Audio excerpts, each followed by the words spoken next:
Duchess of Cambridge is said to be feeling better this morning after treatment for acute morning sickness. Prince William's wife is expected to stay in London's King Edward VII Hospital for several days. Mark Phillips is outside the hospital. Mark, good morning. Good morning, Charlie and Nora. Well, this is day 3 of what's becoming perhaps the most talked about pregnancy since Bethlehem, and the news today seems to be better. After spending a second day with his wife at the hospital, the expectant father, Prince William, left here last night looking a lot more relaxed. The official royal medical bulletin is that Kate is, quote, continuing to feel better. And it seems the prince was feeling a little better too.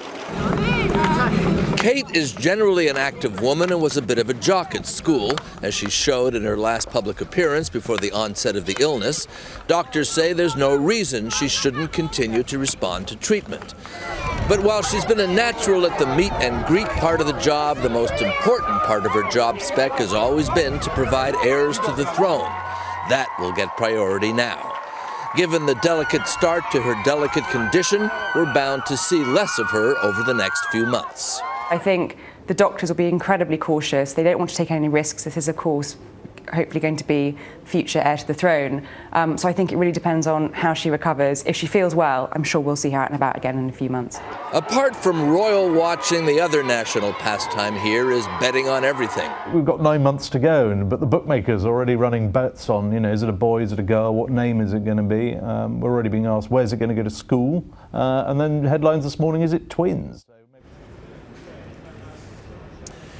Prince William has just arrived here to spend some more time with his wife. The hospital and the palace have been pretty close-fisted with their information about Kate's condition, but it turns out the news this morning comes, in fact, from a radio show in Australia, which put in a hoax call to the hospital. One of the hosts of that show pretending to be the Queen. It's about the worst impersonation I've ever heard, but it worked, and here it is. Hello, I'm just after my granddaughter Kate. I want to see how her little tummy bug is going. Mummy. She's sleeping at the moment, and she has had an uneventful night.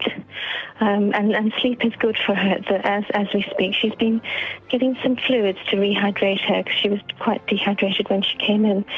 But she's stable at the moment. So there you have it, the latest news from the hospital via an Australian comedy radio show. Back to you, Charlie. Some news is hard to find. Yeah, that's incredible if that in fact is true. That the Queen could get through with that voice. Yes, with that.